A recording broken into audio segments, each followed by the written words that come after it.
हिमाचल प्रदेश में ट्रेजरी को लेकर छिड़े घमासान के बीच सरकार ने ठेकेदारों को 80 करोड़ की पेमेंट का भुगतान करने का निर्णय लिया है।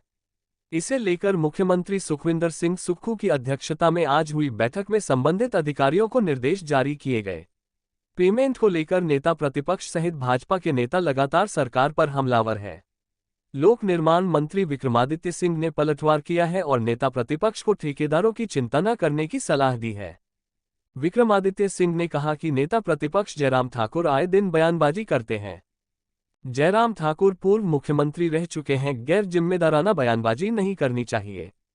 उन्होंने कहा कि सरकार समय समय पर ठेकेदारों के बकाया भुगतान कर रही है। उन्हें समझना चाहिए कि प्रदेश की वित्तीय स्थिति क्या है। विभाग के द्वारा चरणबद्ध तरीके से ठेकेदारों को पेमेंट की जा रही है। मुख्यमंत्री के साथ हाई पावर कमेटी की बैठक हुई है, जिसमें मुख्यमंत्री ने 80 करोड़ लोक निर्माण विभाग को जारी किया है और जो ठेकेदारों की पेंडिंग पेमेंट है उसका भुगतान किया जाएगा। विक्रमादित्य सिंह ने कहा कि आर्थिक संकट के चलते कुछ समय के लिए भुगतान नहीं किया गया था, लेकिन ऐसा नहीं है कि ठेकेदारों को उनके कार्यों के भुगतान नहीं किया जाएगा। सरकार हर वर्ग का ध्यान रख रही है। पंजाब दस्तक के लिए सुरेंद्र राणा की रिपोर्ट। कहते हैं, पर अब मैं क्या कहूँ उनको। कुछ तो लोग कहेंगे, लोगों का काम है कहना। वो तो शायरी रोज ही लगे रहते हैं करने। मैं उनका बहुत मान सम्मान करता हूँ, मगर उनको ये बात भी समझनी चाहिए। वो देखिए, प्रदेश के मुख्यमंत्री भी रहे हैं और मुख्यमंत्री के साथ वो प्रदेश के वित्त मंत्री भी रहे हैं। तो उनको इस तरीके की गैर जिम्मेवाराना बयान समय समय पर देना शोभा नहीं देता है।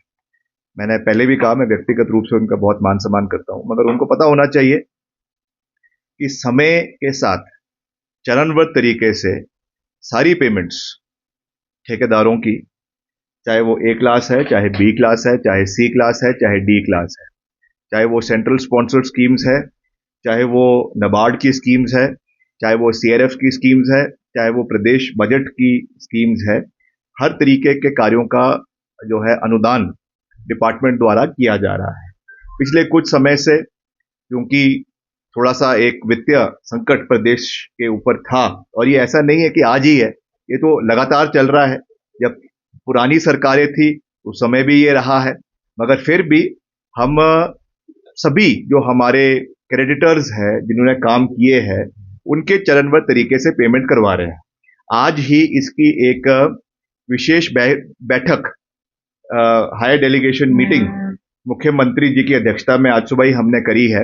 उसमें सेक्रेटरी फाइनेंस भी थे, सेक्रेटरी पीडब्ल्यूडी भी थे, हमारे ईएनसी भी थे, और ये निर्णय लिया गया है कि जितने हमारे छोटे कार्य हैं उनके लिए इमीडिएट जो है 80 करोड़ रुपए पीडब्ल्यूडी डिपार्टमेंट को रिलीज किए जा रहे हैं, जो अगले 2 दिन के अंदर रिलीज करवा दिए जाएंगे।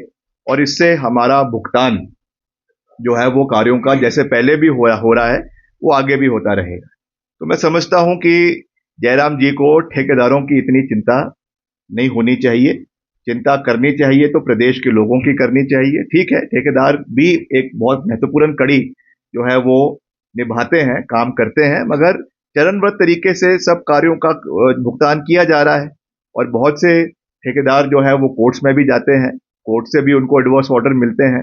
तो मैं उन चीजों पे अभी विस्तार पूर्वक नहीं जाना चाहता हूं, मगर वी स्टैंड कमिटेड कि जो भी लायबिलिटीज डिपार्टमेंट की है उसको हम चरणबद्ध तरीके से पूरा करेंगे। मगर मैं आपको ये बताना चाहता हूं कि पीडब्ल्यूडी डिपार्टमेंट जो है वो आइसोलेशन में काम नहीं करता है, वो एज अ होल सरकार का एक विभिन्न अंग है। इसलिए जो डिस्ट्रीब्यूशन, जो एलोकेशंस डिपार्टमेंटल वाइज हर डिपार्टमेंट को करवाए जाते हैं, उस तरीके से हम सरकार के सहयोग से इसमें कार्य करेंगे। और जैसा मैंने कहा कि 80 करोड़ रुपए मुख्यमंत्री जी ने आज सुबह ही स्वीकृत किए हैं, जो हमारे छोटे ठेकेदारों की जो अदायगी है पिछले काफी समय से, खास करके जो आपदा अभी पीछे भी आई थी उसकी भी है, उसको इमीडिएटली उसका भुगतान किया जाएगा। अभी मैं डिपार्टमेंट के अधिकारियों को उसके बारे में बुलाऊंगा और उसमें दिशा निर्देश दिए जाएंगे और उस पर कार्यवाही की जाएगी।